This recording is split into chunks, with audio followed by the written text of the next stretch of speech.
Get ready to turn your style around.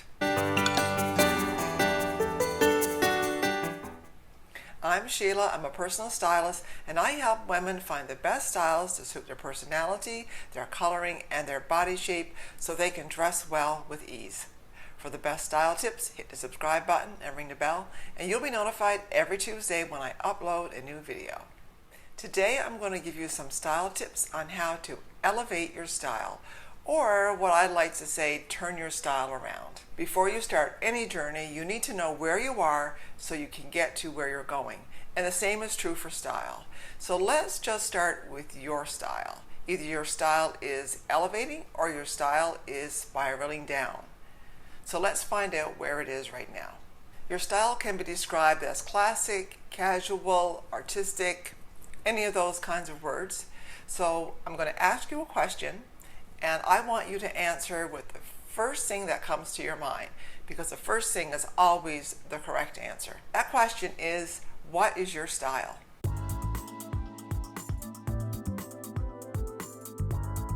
If you answered this right away, no problem, with very little thinking, you know your style and you're on the right track. But if you thought, I don't know what my style is, I have no idea what style there could be, if you're here right now, I'm going to help you out of this and stop you from spiraling downward. I know that might sound a little dramatic, but let's go with it. To start, if you have no idea what your style personality or your style archetype is, you can go to my website and I have them all listed and described. And I'll put a link for that down below. So here are some of the style types: classic, artistic, casual, trendy, romantic, or you could be a combination of two of them, usually no more than two. And how would you find this? How would you know what your style archetype is? First way to find out is to be familiar with the style archetypes. Then go to your closet and look through each piece and decide which category it fits. So is it classic? Is it romantic? Is it artsy? Or is it casual? And then you can tell if you have more or less in each category, or if there are two categories coming up. If you go to your closet and you find, number one, you have a lot of clothes that don't match, or maybe you have a lot of clothes that are the same. So you have a lot of pants, a lot of tops that are all pretty much the same. Or maybe you have just all dark colors, no color at all, or maybe you have lots of colors, but none of them match. So you can just get a feel when you look at that closet, and of course you've been in that closet before, so you know the feeling of it. Is it a closet you can step into and easily find things to wear, or is it a closet that causes you frustration? If it's a closet that causes you frustration, you need a little work on your style. So let's start figuring that out. So first, go to your closet and take out everything that you don't like, that doesn't fit, that you've never worn. And then hang on to those pieces that you really do like, that you wear most. And if you're like a lot of women, you probably only have 20% of the items in your closet that you actually wear. So it'll be easy to find out which ones you wear, and it'll be easy to know which ones you don't. So when you find the ones you wear, then you can start thinking about what style they are. Are they romantic, classic, blah, blah, blah? Which style are they? And then start thinking about the ones that you took out. Why are they in there? And the whole idea is to question why you bought them. So what state of mind were you in when you bought them? Why? Can you remember? Who was with you when you bought them? And finding the reasons behind why you buy things will prevent you from making buying mistakes again. And if you have a lot of clothes in your closet that you aren't wearing, they're buying mistakes. They're things that are cluttering your closet. And I'm going to go through some of the ways that you can actually stop this and to notice what they are. So here are some of the pitfalls that I see women fall into that leads them to having a closet with a lot of clothes that they don't wear. And one is buying cheap. So you can buy cheap clothes that are priced cheap, or you can just buy, sometimes clothes are at a higher price but they're still made cheaply. But usually you can tell by the price that if it's really cheap, it is usually cheap material. And what happens is when clothes are made in bulk, and if they're really cheap, there's a reason for it, and they aren't made well. So sometimes they stack them a lot and they're cut out, so there's a huge stack of, let's say, jeans that are cut out at once, and because there's so many, they don't get cut the same. So one will be a different size than the other. So that would happen, say, for example, if you bought a pair of jeans that were a certain size, and then you thought, oh, I really like these jeans, so you go back and buy another pair the same size, but they aren't the same size. There's a difference. That's because they were made in bulk.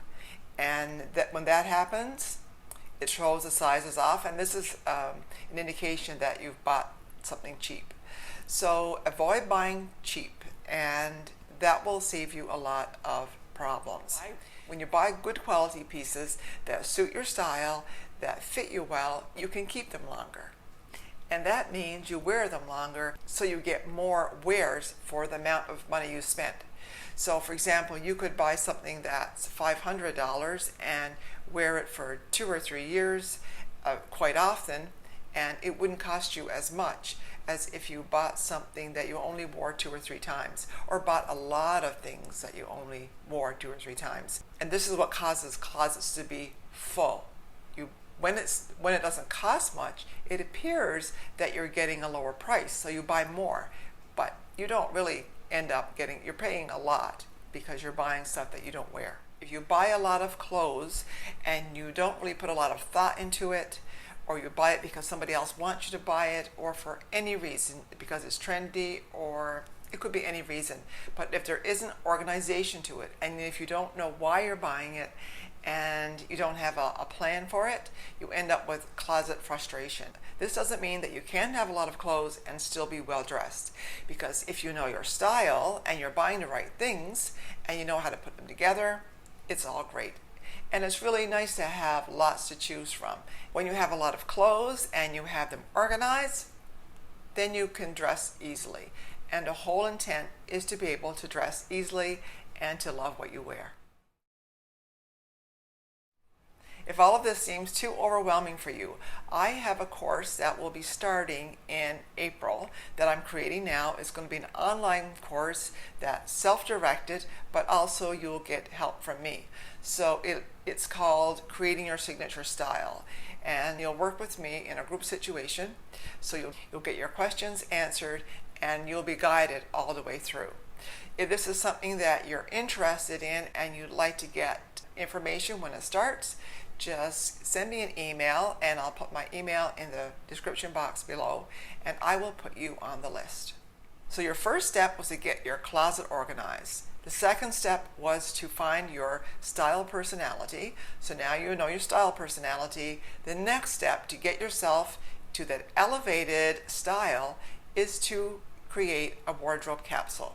That wardrobe capsule would be in the area where you spend the most time. So either it's casual, it could be for work, it could be for evening, but most likely it's going to be either casual or work. Let's start by creating that casual capsule first, because that's probably one of the capsules that most women will use. Your casual capsule will have a jacket, maybe 2, and a sweater. So that would be a button-up sweater or a sweater jacket. Also, you're going to need a blouse or a shirt, some t-shirts, and some color. So one color or a print in there. And also you'll need pants or jeans. So casual pants or jeans. And then footwear to go with that, and accessories. So you don't need to have a lot, just a few things that you can mix and match to get started. So make a list to find out what you already have and then what you're going to need to fill in the gaps. After you get that first capsule done, then you can start on your next one. So if it's the casual first, then you do the work, then you do the evening, do travel, whatever your lifestyle is, then create those capsules. So what are those things that you could put in your wardrobe to elevate it? So let's start elevating your wardrobe. One of the things that elevates your wardrobe is a nice blazer. Choose a blazer that's in your best neutral, that is form-fitting, that looks really great on you, that's the best length for you, and that is something that you can wear with jeans, with a dress or a skirt. The more ways you can wear it, the better it is. But the main thing is that one blazer should really make you feel good when you wear it and make you feel like you're $1,000,000. The second thing that will elevate your wardrobe is a really nice handbag. Now this handbag again should be in one of your best neutrals, or maybe it's a color. It depends on how many you already have, and if you want this one to be something that stands out, or if you want to be able to wear it or use it with a lot of other outfits. So it depends on you. But that handbag that you really love, just, it just makes you feel good when you've got that handbag, or it does for me anyway. So the jacket, the handbag, and the next thing you could have to elevate your look is a really nice pair of shoes or boots. So depending again on your style, what you wear most, find those shoes or boots that really make your outfits look great and you feel good. Now maybe these boots or shoes could be just something that you wear not all the time, just sometimes. Maybe sometimes when you want to have that elevated look. Choose those shoes because they make you feel good. So for me, that shoe is a bright color shoe, and I don't wear them all the time, but I know they're there if I want to. And if I really want to spice up my look, I can wear those pink shoes or red shoes. One of the main things you can do to elevate your wardrobe is to wear your best colors. And one of the things that really will make you feel good is to wear the colors that are best for you. And when you're building that wardrobe, if you're starting over or starting to revamp your wardrobe, depending on where you started, or even if you aren't revamping and you just want to put in some of that fun stuff in your wardrobe, find colors that look great on you. When you start to infuse your wardrobe with colors that are fun and that look great on you, you're really going to feel better. It's true, you are. Color really makes a difference. So put some color in your wardrobe, get that nice handbag, find your best shoes and that jacket, and you will feel a lot better, and your wardrobe will be, instead of spiraling down, it will be moving up.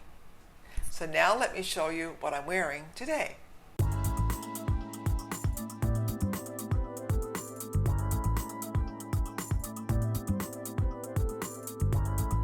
Thanks for watching, and if you've enjoyed this video, give it a thumbs up and keep on styling.